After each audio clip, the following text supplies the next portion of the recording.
It's another beautiful day for baseball in Los Angeles. And baseball podcast. Josh Schaefer and Blake Harris Cover everything Dodgers right here on Inside the Ravine.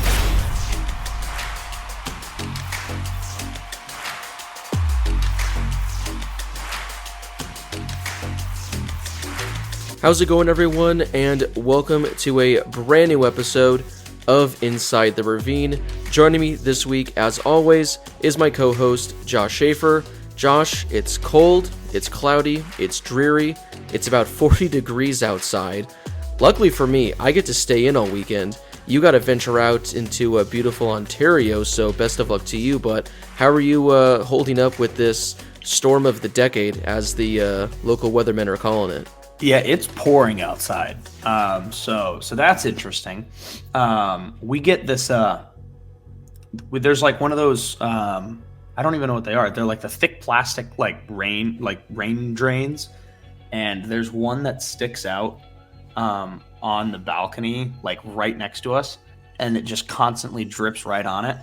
So that's how I know it's raining, because if I hear the drip, I know that it's raining. And sure enough, I hope the mic can't pick it up, but I can hear it right now. But yeah, it's pouring. I got to drive out there later, but I know that there were a lot of places that were getting rain or like wind recently. I know that there's been some places, not in LA, but around the LA area, that have had snow recently. So it's one heck of a week with all the storms we're getting. But yeah, at least in Arizona, at least as of late, it's only really been the wind around spring training. So now that spring training is getting ready to go, hopefully the weather out in Arizona remains good, and then hopefully we're back that way here soon too. And not to sound like your typical like LA person or California person, but I do enjoy the rain. I definitely won't enjoy it today that I have to go somewhere. But generally I like the rain. I think there were some parts of like Southern California that are getting blizzard warnings because like it's actually supposed to snow. I think like my uncle who lives out in Santa Clarita, there's actually supposed to get a little bit of snow. Unfortunately, we're not getting it over here near Pasadena, but that would be kind of cool to see. I don't know if you've gone outside lately, Josh, but the snow was a lot lower on our mountains than we're accustomed to seeing. So maybe you can keep on going just a little bit more and we'll get it. So I drove out. So we played on Wednesday, we play tonight, and then we play Sunday all at home. And the other day on Wednesday was when the rain first kind of started, and it was light. But the clouds were really low. So I remember looking up at the San Gabriel Mountains right next to the freeway where we live, and I thought, I wonder if it's snowing up there already. And then like it rained a little bit on and off the rest of the day. It wasn't anything crazy. But then when we left to like walk across the street from our office to the arena after lunch, I look up and the like Mount San Antonio. So now out in the Inland Empire, you could see the snow falling all the way in the distance. So now I'm hoping the clouds aren't as low today, so I can try to see at least the San Gabriels a little bit too. But we were just commenting the other day that the snow that we got this year on the San Gabriels and on the mountains and Mount San Antonio out in the IE, it didn't last as long this year as it did last year or the year before. So I'm looking forward to seeing if we get a little bit of snow after this weekend and how much exactly. So now what's the over-under on how many personal jokes you're able to make this weekend while working for the Ontario Reign?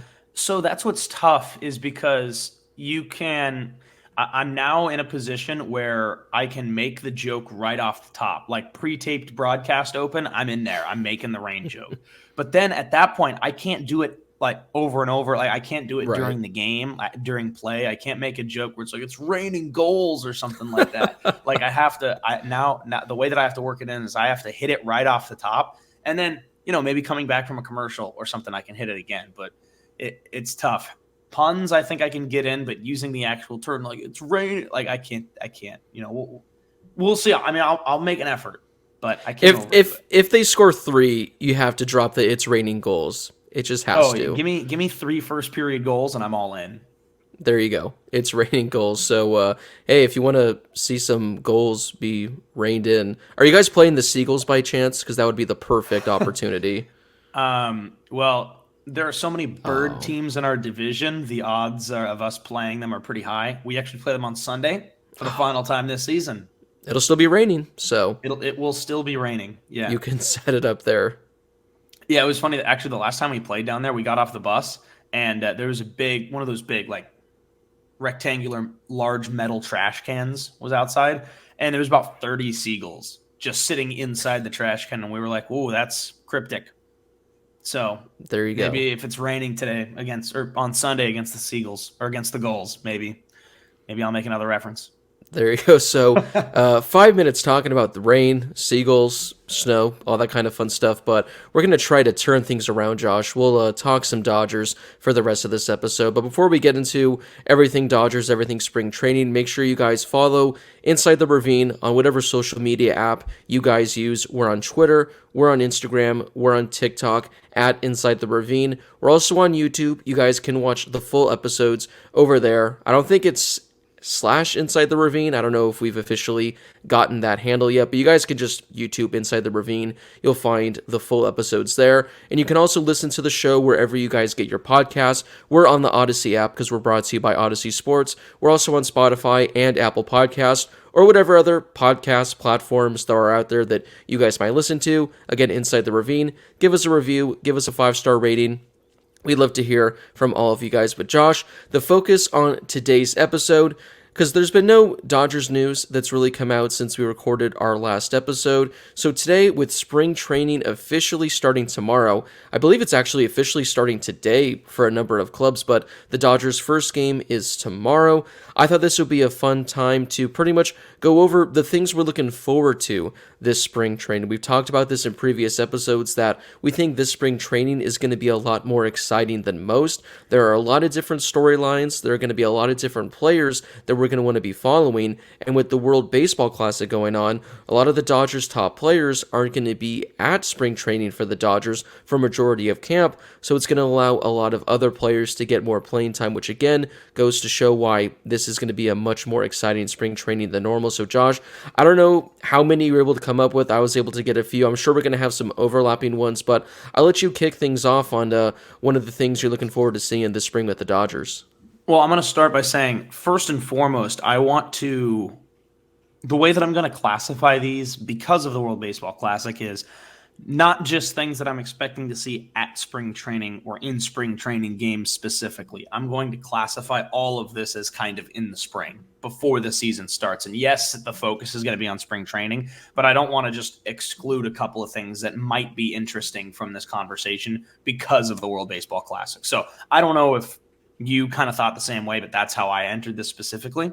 So now I'm going to ask you: do you want a fun one, or do you want like a realistic, let's get a fun one right off the bat. Let's kick things off there. All right. Well, I'm going to start with Freddie Freeman, and the reason I want to start there is because there's no question Freddie Freeman had a great season for the Dodgers last year. He was the team's most consistent hitter, right up there with Trey Turner. But obviously there was a little bit surrounding him with the way that he left the Braves and the whole thing that happened when they visited Atlanta. And it gets down to it for me is he's been here for a year now, and this is his spring training with the Dodgers where he knows everybody, where he knows what's expected of him, where he knows what it's like to play in LA. So I'm looking forward to seeing how Freddie Freeman is going to be composed going into spring training, because I think that this is a year that's going to be even more important for Freddie than last season, his first year with the team, because he could be more relaxed. Like, he could be a lot more composed. He could be more ready to go than he was last year. So I think that all starts in the springtime just as a whole. And then going into, opening day, I would expect Freddie Freeman to be back to his old self, being 100%. And honestly, I'm expecting a bigger year for Freddie this year than last year. Yeah, I mean, the crazy thing is, I was just going to go, the fact that last year, dealing with everything he dealt with, obviously he probably wasn't 100% comfortable until maybe later in the year. You can make the case that last season was maybe one of the best seasons of his career. Obviously, he won an MVP a couple years ago, but it was, the shortened season. But last year, Freddie Freeman hit .325, on base percentage of .407, which is the highest of his career if you take out that shortened season. I mean, he was fantastic for the Dodgers last year. And again, he probably wasn't 100% comfortable until later in the year, at least until after that Brave series. So you have a brand new spring for him. He's probably the leader of the clubhouse now, along with Mookie Betts. So yeah, we might be getting a even better Freddie Freeman, if that's even possible, based on the season he had last year. And like you said, I'm looking forward to it as well, because that's something that a lot of people forget when, we've talked about. People think the Dodgers are going to be significantly worse this year. Well, Freddie Freeman, I think, is still a top 10 player in all of baseball. He's still in the heart of your lineup. So I'm looking forward to seeing him, and I'm glad you brought that up, because that one actually didn't crack my list. So I'm glad we got on it. Yeah, and you know what? I think that there were points in last year where he was where he was still hitting the ball well. His average was obviously high. He was consistent. He was getting on base. But I think that there were points of last season where people were thinking, his home run number isn't very high. He finished with 21. A couple of years ago, he had 38. The year before, he had 31. I think people were a little bit concerned. He's hitting the ball, but he's not really hitting very many home runs, and obviously does finish with 21. And then there was also a point where, okay, yeah, he's still hitting the ball, but his strikeout rate is actually a little bit higher than it was before, and he's not hitting as many home runs, and obviously that's not really impacting the team, but maybe that will figure itself out. And as time went on, Freddie did figure that out. Obviously, he did have over 20 home runs. And his strikeout numbers, he actually finishes with 102 strikeouts on the season, which was fewer than the year before. And in his two biggest years with Atlanta, right before the COVID season, he had nearly 130 strikeouts or more in each season. And this past year, he finished with about 30 fewer. So you see that home run rate go up a little bit more later in the season, and you see the strikeout rate go down when you see him get comfortable as well. So I'm hoping that he can start off hot, other than just being the team's most consistent bat, other than having the highest OPS on the team, which I'm sure he will. But I think if he's settled through spring training, if he's more comfortable than he was last year, and if he obviously knows what the Dodgers are about and how they want to play, and what the expectations are for himself especially, then look for him to have a hot start to the season. Yeah, that's the crazy thing when looking at his numbers last season. He posted an OPS plus of 152, an OPS of 918, two insanely good numbers, which will, have you finish top 5 in MVP voting. And like you said, only hit 21 home runs, which is, significantly down from what we've seen in years past. Like you said, 38 home runs, 31 home runs. I mean, even in the COVID shortened season in 60 games, he hit 13 home runs, which is like a pace of more than 30. So if Freddie Freeman hits 25 to 30 home runs, that's going to be an OPS of close to 1,000, an OPS plus of close to 170, which, like you said, is going to be even better than he was last year. So I'm really excited to see Freddie Freeman, how he looks in a brand new season, a comfortable year, because I think, like you mentioned, Josh, he might put up even better numbers than he did in years past. So I'll switch things up now. I'll talk about one quick one. This is something we kind of briefly mentioned in the last episode, but it's kind of the storyline that everyone's going to follow, and that's just the outfield battle in regards to the Dodgers. Obviously, Mookie Betts is going to be your everyday right fielder, barring him getting an off day or him playing second base, which apparently he's going to be doing at the World Baseball Classic, so he's going to be in right field every day. But the Dodgers have some question marks when it comes to center field and left field. Obviously, you have Chris Taylor, you have Trace Thompson, David Peralta is going to be in left field whenever there's a righty on the mound. But there are some other options as well. You have James Outman, who played, I think, in only 4 games last season, looked really good, was great in the minors. Do the Dodgers give him runway for a chance to earn a spot on the everyday roster? You're also going to have these veterans they brought in on minor league contracts in Jason Hayward, Bradley Zimmer, Steven Duggar. It's only been about a week, Josh. I don't know if you've been following along on social media, but Jason Hayward's kind of generating a lot of buzz, a lot of hype already. He had a home run the other day off Tony Gonsolin that kind of made its way around social media, and a lot of the beat reporters that are out there kind of believe that Jason Hayward already has this spot kind of locked up before the first games even happen. So I guess that's good, encouraging news to hear, but I'll believe it when I see it when it comes to the games. But there are a lot of different options for the Dodgers in the outfield and not a whole lot of spots available. Yeah, you're right. And I'm glad you brought that up because, I mean, we can combine what my next point was going to be now too, is because I wanted to bring up the Jason Hayward thing because I think that he is already kind of, I don't want to say the front runner, but he has been generating some buzz. And when Dave Roberts was asked the other day if Jason Hayward already has a leg up on a lot of the other non-roster invitees out to spring training? The answer was yes, because of how the career that he's had, the effort that he's put in so far, and kind of the growth that they've seen from him after coming back, recently. He missed a lot of time last year. He only played 48 games for the Cubs in 2022, and he's now going to be 33, 34 years old. So he's 33. He'll be 34 by the time the playoffs come around, if he's on the Dodgers, in fact. And I think that if he continues to generate interest, if he continues to impress at spring training, they said that his swing looks a lot better. He's already taken some live BP against Tony Gonsolin. And I'm this might sound obvious, but he does have a leg up on pretty much everybody else that he could be going up against in spring training that are non-roster invitees. So I think that's interesting. And like you said, the outfield battle as it stands right now is Mookie Betts is going to be your right fielder. And sure, he could play a little bit of second. If they need him to play center, he can do that too. He did that a little bit during the COVID season, but obviously you have your right fielder on lock. Trace Thompson was great last year when he came out for the Dodgers. Chris Taylor has been getting back to kind of being Chris Taylor, it seems like. We've seen a couple of different things coming out of spring training saying that he's felt a lot more comfortable trying to get back for the Dodgers because obviously he missed some time last year. And then when he was back, just wasn't great. And obviously that's, a year after he was an all-star.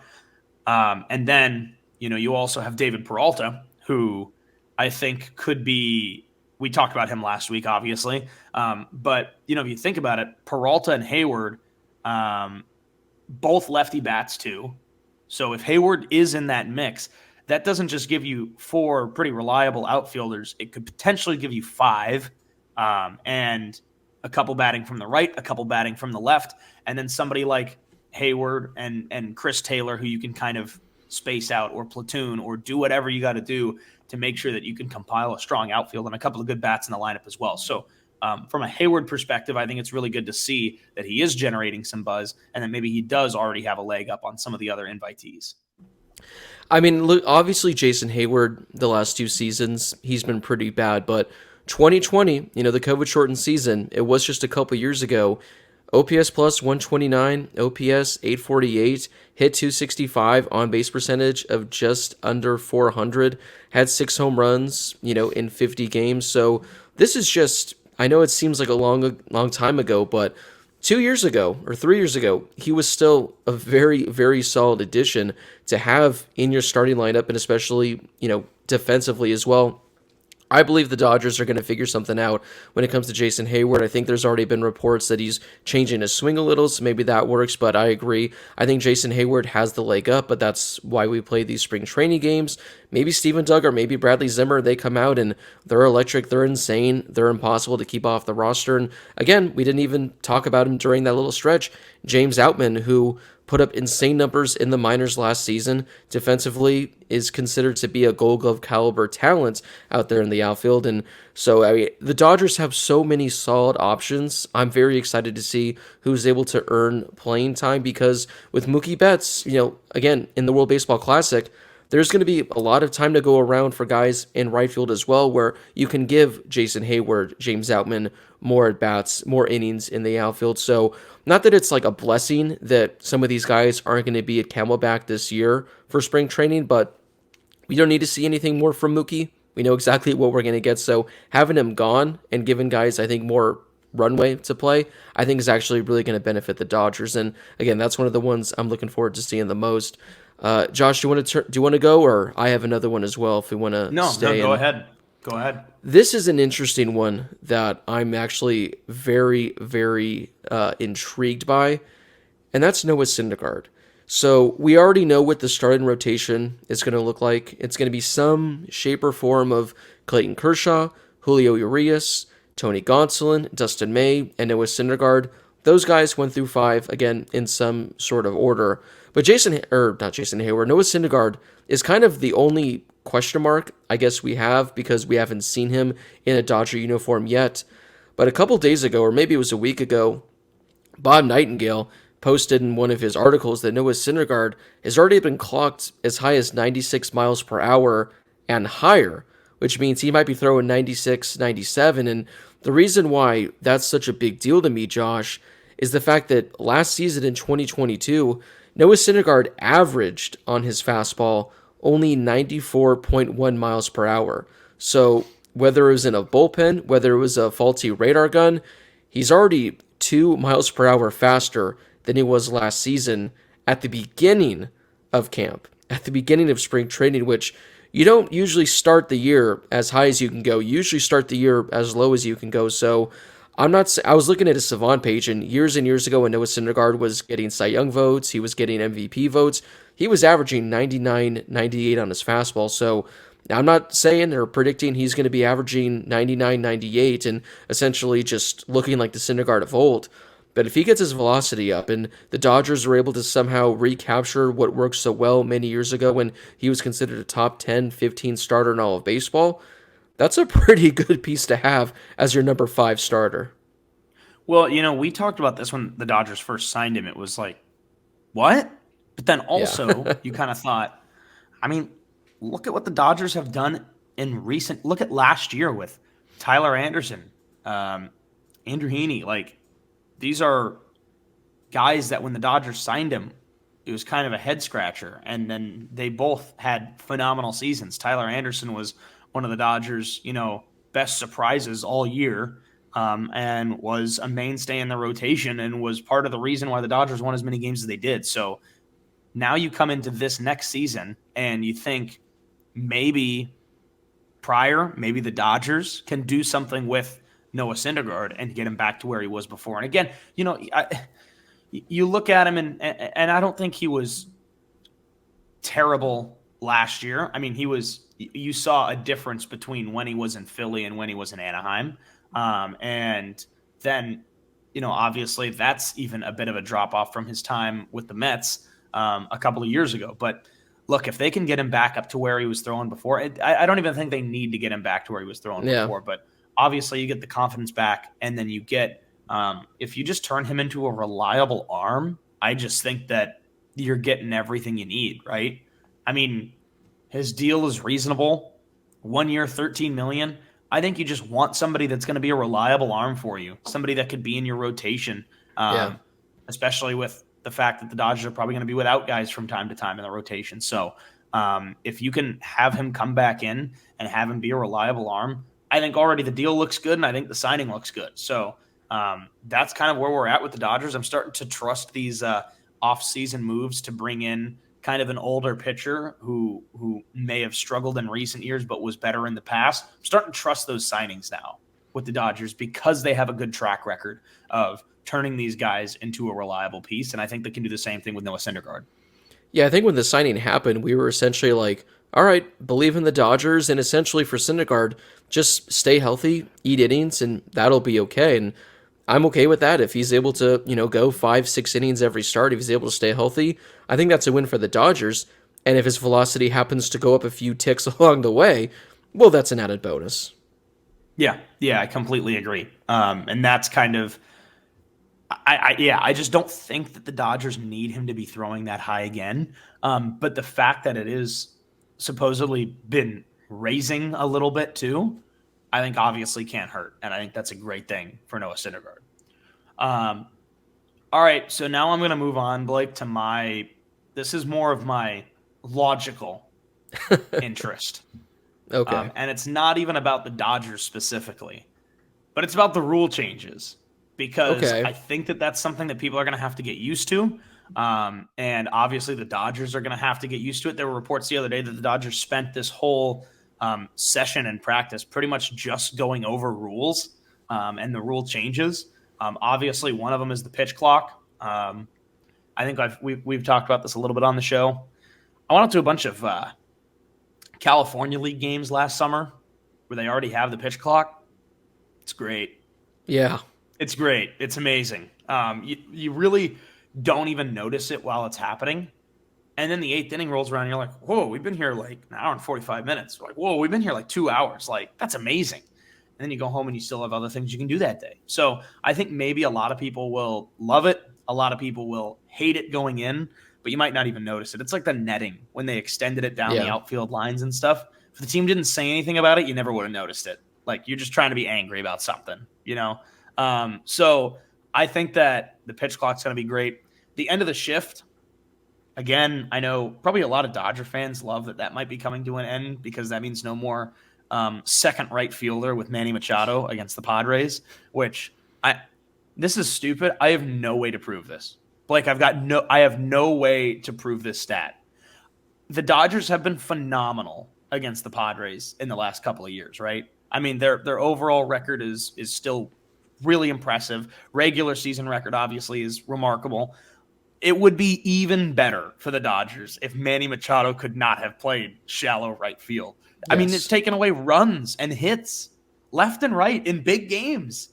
So I know Dodger fans are probably going to be excited about the shift, but all 4 infielders have to be inside the outfield grass when the pitch is thrown with 2 infielders on either side of the base. I am interested to see how that works out, kind of more old-fashioned baseball. I saw something the other day about how in like a little inter-squad game, Muncy had hit a base hit where somebody would have likely been shifted against him, and when he got to first base, he was like, yeah, no shift. So I'm interested to see how that plays out and if the Dodgers are going to be even better, because it seems like the Dodgers head into the shift more than anybody, and maybe that's just because I spend more time paying attention to the Dodgers than other teams. But I'm interested to see that. But I'm a little bit intrigued to see how certain things are enforced. Is it going to be strict to the point where it's like, come on, man, like that's barely even a shift. Like, can we let that slide? Or are they going to let a lot more slide than they should? So I'm interested to see how some of the rules are enforced.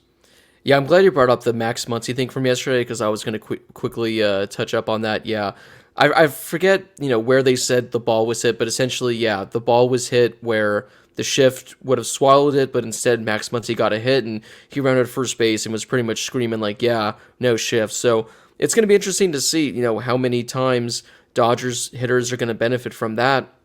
And I agree with the pitch clock as well. I think it's going to benefit the game so much. Not necessarily even getting the game down from 3 hours and 10 minutes to 2 hours and 55 minutes. Like, sure, it'll be great to save 15 minutes, but I think it's just going to overall make it that much more exciting when you're watching a game, because there's nothing worse than when you're sitting at home watching a game and then a bat takes like 4 to 5 minutes.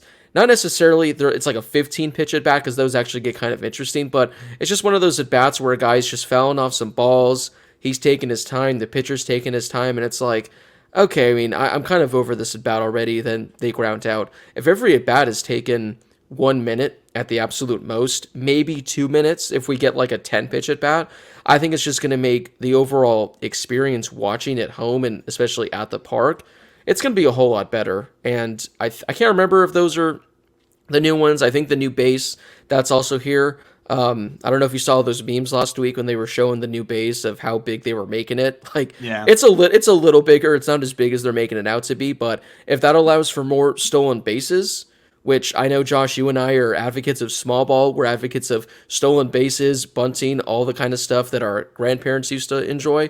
But if there's more stolen bases, I think it's going to make baseball more exciting as well.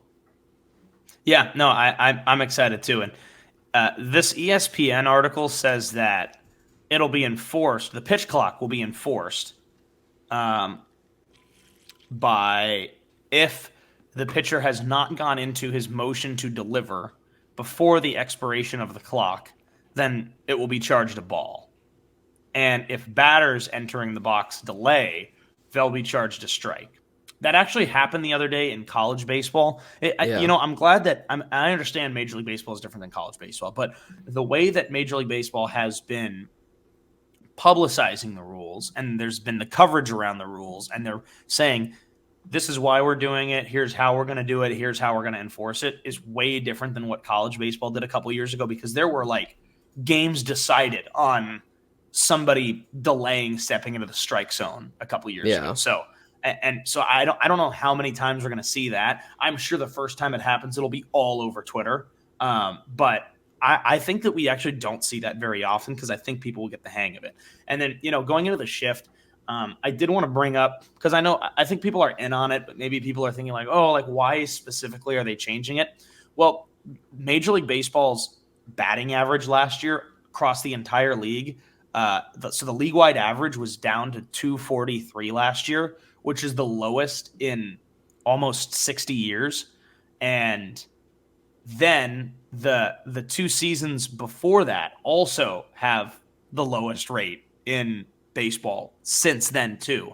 But last year was even worse. So it's the same way as like, I always go back to hockey to kind of put something in context just because that's the field that I work in. But a couple years ago in the NHL, it seemed like the goals per game average for every team in the league had gone down and there were fewer goals scored. So what did they do? They were like, okay, we're going to shrink the legal size of a goalie's pads just a little bit. And then the same thing happened. And they're like, all right, just a little bit more. And they would keep shrinking it. So it's like, look, you see the league-wide average going down year after year after year after year. So now the league is finally stepping in to say, all right, we want more singles. We want more, extra base hits. We want more runs scored. And obviously, I don't think that the run scored is a huge issue, or at least I haven't seen the numbers that say that it is. But you do have a lot of guys striking out. You have a lot of guys hitting into the shift. So if you can limit that a little bit, then who knows what we're going to get. And you know what? Maybe after this season, I'll be more a fan of no banning the shift, but why don't you get an allotted number of shifts per game or something like Right. that?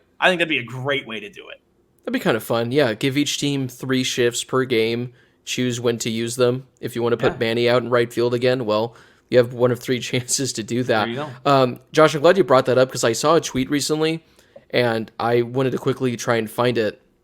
And this was posted 2 days ago from Codify Baseball, and it's essentially the amount of MLB teams hitting under 240, essentially going back to 1998. I don't know if you saw this tweet, but it's absolutely insane. So from 1998 through 2009, there were 0 teams in all of baseball that ever hit a combined 240 or less.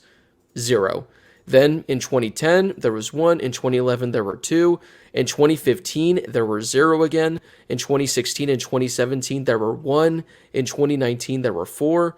But Josh, in 2022, would you like to take a guess as to how many teams in baseball hit below 240 collectively as a team? I'm going to say 22. It's a pretty strong guess, not quite as strong, but it was 14. So nearly half the teams, and again, I know batting average is kind of a dying breed. It's not something you want to read too much into, but you still have to get on base by hitting the ball.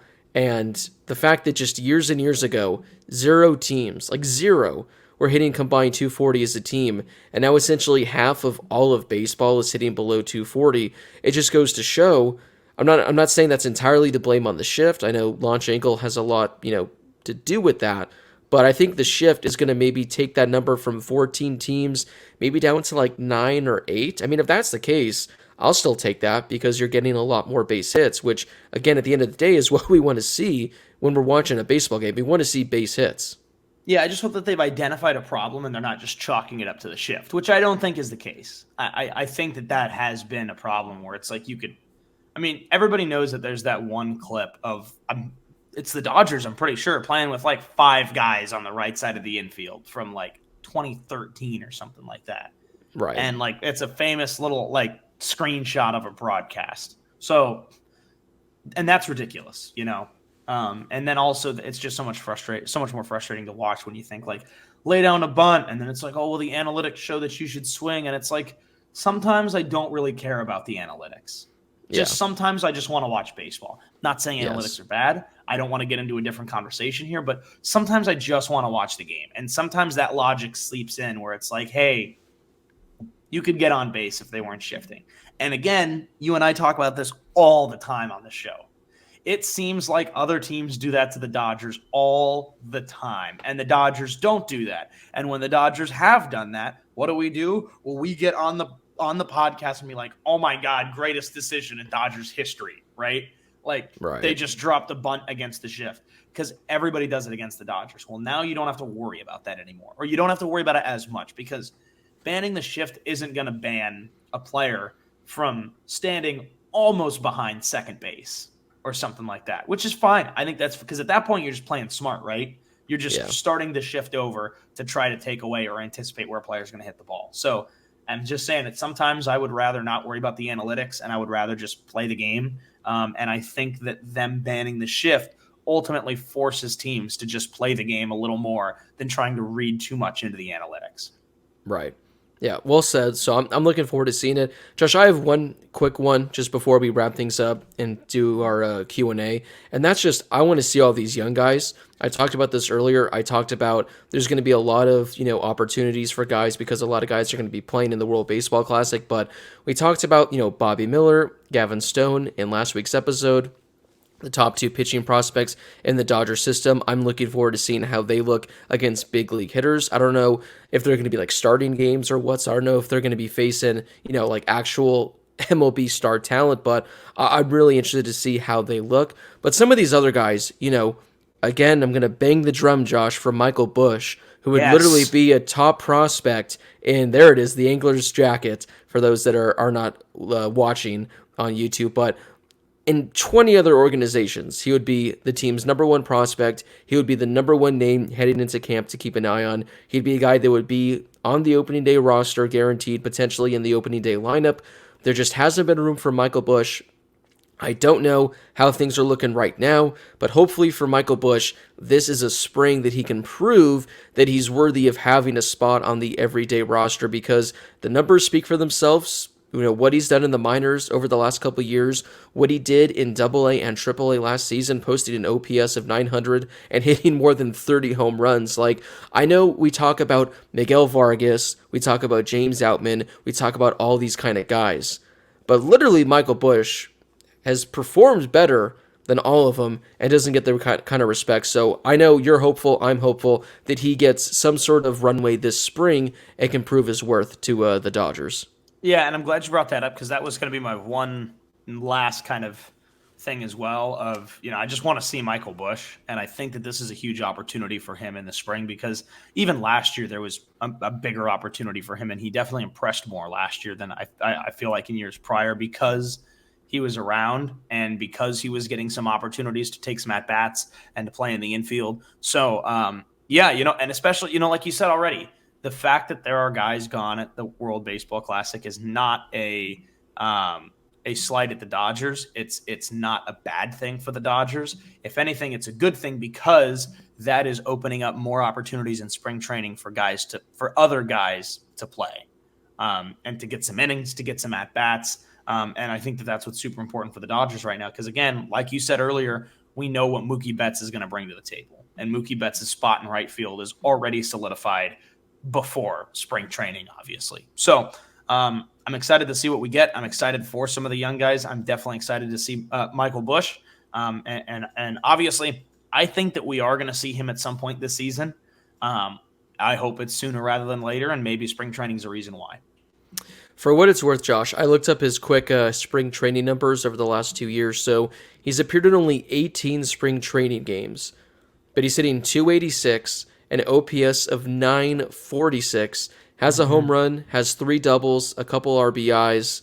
So he's, again, small sample size, but he's shown it in spring training. So hopefully he gets a chance this year. Yeah, maybe I'm just misremembering this, but I feel like that home run was like a bomb. It probably was. Was. Last spring in 5 games, he was 4 for 8. So He's shown it. And a couple other names that I just want to quickly throw out. Diego Cartaya, who is the Dodgers' top prospect. He is probably one of the best catching prospects in all of baseball. I'm excited to see how he looks this spring because the hype is starting to certainly, surround his name anytime he steps into the batter's box. And one final name is Andy Pages. Not Andy Pages, like a lot of people and myself initially thought. It's Andy Pages, who a lot of people believe has the most power of any prospect in the entire Dodger minor league system. So he's a name to keep an eye on as well. But yeah, Josh, so many young guys, so many talented rookies, so many talented minor leaguers. Again, this is going to be a spring training. I mean, there's probably 3 or 4 storylines that I didn't even get to that I'm also interested in talking about because there's just so many. We don't have enough time, but I'm excited. Before we go to a break, Josh, any final words, any final quick thoughts before spring training starts tomorrow? Well, I will say that due to work and due to games, I won't be able to do what I did in college over spring break, on the spring breaks where I did not go home or did not go on a trip or anything like that, which was just sit down and watch spring training every single day. So I'm bummed that I won't be able to do that this year, but I am excited for spring training to finally be here, and give it a couple weeks and I'll probably be pretty over it and I'll just be ready for opening day. Yeah, it's usually about like that second week in March or so when you're kind of like, okay, let's just get to the games that count already. So we are going to take a quick break. When we come back, we're going to be answering some questions from the listeners. All right, we are back. Josh, time for one final segment, and it's always a fun time to answer questions from the listeners. So if you guys out there listening ever want to ask us a question for a future mailbag, make sure to follow us on Twitter and on Instagram at Inside the Ravine. Usually right before we record an episode, we post saying that we are going to be answering questions. So again, if you'd like to ask us a question in a future episode, make sure to follow us over there. Josh, I'm going to turn to Twitter first, and this comes from Laura99. With the loss of core players over the years, with the exception of Kershaw, has there been a natural gravitation towards Freddie Freeman and Mookie Betts that this is your team now? I believe the addition of Miguel Rojas and JD Martinez will be astronomical for upcoming core players. It's a good question. I think yes. I think we have gotten to that point. Obviously, as you mentioned, there is Clayton Kershaw. There are some pitchers who have been around a little bit as well. But yeah, I think Justin Turner was such a leader for the team, and he was such a core guy that I think that question is reigning true, leaning toward Freddie and Mookie. But you've still got Will Smith, you've still got Austin Barnes, you've still got Chris Taylor, you still got Clayton Kershaw. Walker Buehler obviously is out, but Walker Buehler, and there's a lot of guys who've been around for a while too. But by going and adding some veteran players like JD Martinez, like David Peralta, that adds to the leadership group, I think, as well. But yeah, I think that this team is starting to lean towards, I don't want to say belonging, but I think your core guys now are not necessarily the veterans as they were in the past. And obviously Mookie and Freddie are both, of course, veterans, but guys who haven't been around as long, still obviously with tons of years in baseball to play. I think the team is starting to belong a little bit more to them. Yeah. Which is good, I think. Yeah. I mean, Kershaw, obviously he's the veteran, but I don't know, just something, I don't think Kershaw's kind of like essentially what Justin Turner was. Everyone said that Justin Turner was like the clear leader of the locker room. He was the guy that was kind of the voice. I don't think Kershaw is necessarily that, and I think they've asked like both Mookie and Freddie this spring, with Justin Turner gone, with a lot of guys gone, are you guys gonna take that next step and establish yourself as like a leader in the clubhouse? And they were kind of like, we feel like we don't really have to, like it'll just come naturally.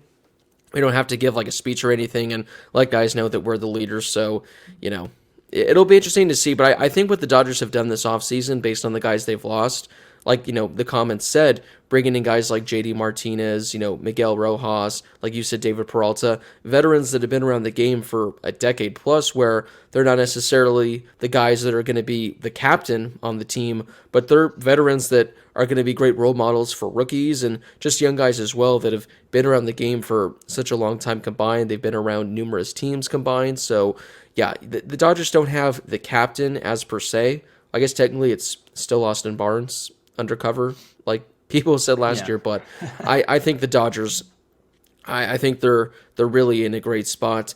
And there was a question actually over on Instagram. We kind of just talked about it. Young Jeremy 20 said, does it feel like Freddie Freeman is the captain of this team? And I don't know. I just don't see it with Freddie. Like, although I'm sure he's a great leader in the clubhouse, a lot of players have said that he's like the go-to guy when it comes to that kind of thing. I don't necessarily think he is like the captain, and I don't think he wants to be the captain. I think he just wants to be one of the guys, and like he talked about what I just mentioned, not necessarily have to have other guys rely on him to have that role. Yeah, I think you're right. I think there's a difference between identifying him and Mookie Betts as the core players of the team, and kind of singling out Freddie Freeman or one of them as being the captain of the team. So yeah, I think it's a little bit different. I agree with you. I feel like Freddie kind of just wants to be one of the guys. I think he'll be a leader when he needs to be, but for the most part, I think I think he just wants to be part of the team. Yeah. Completely agree. We have time for one more question, Josh, and this comes from Old School Guy 77. Do you think Walker Buehler is going to play this year?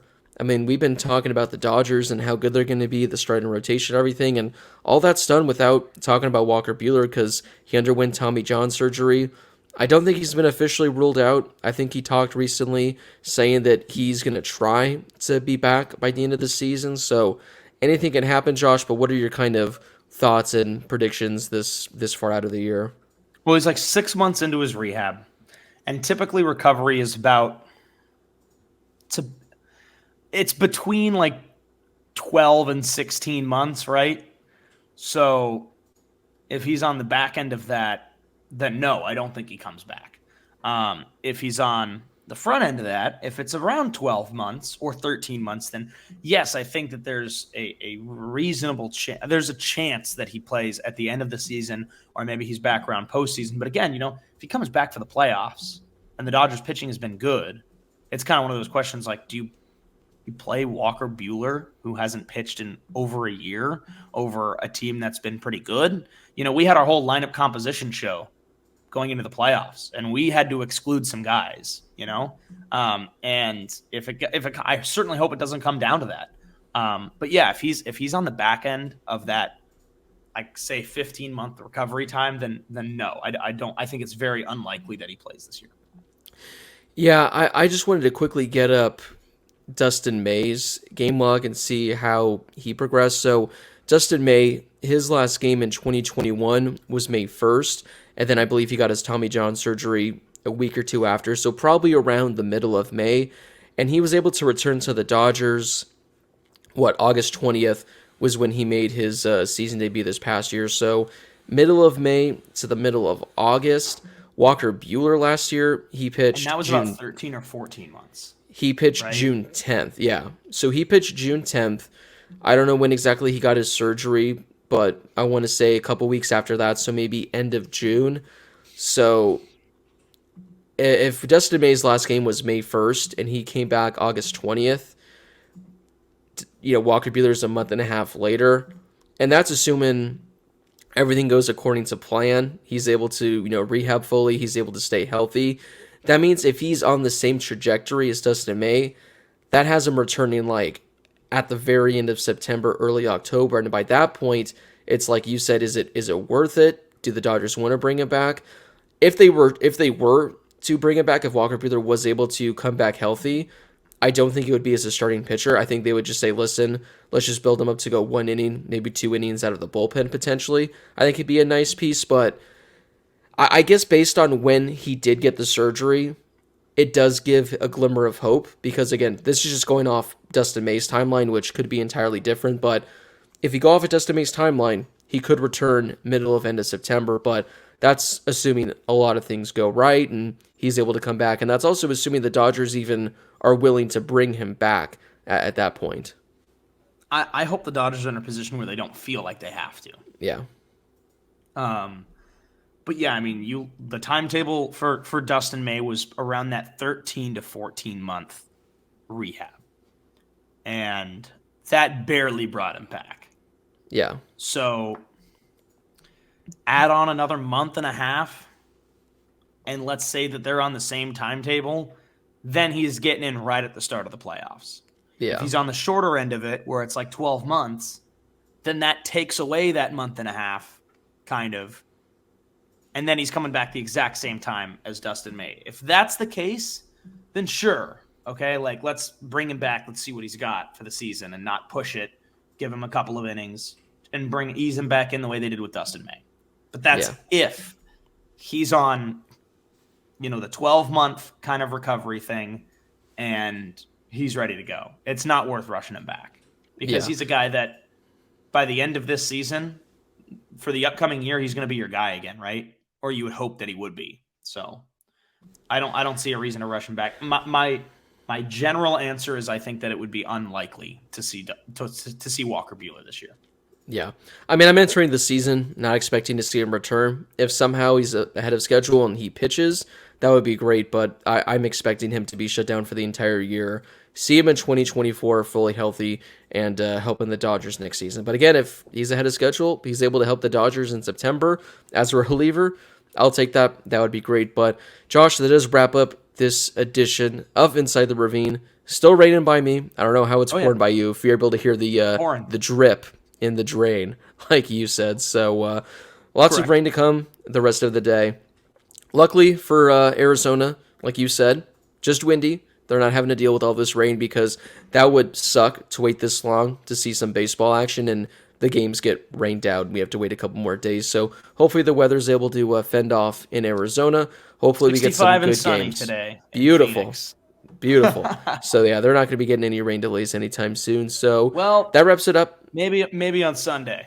A little bit of rain on Sunday. Oh boy.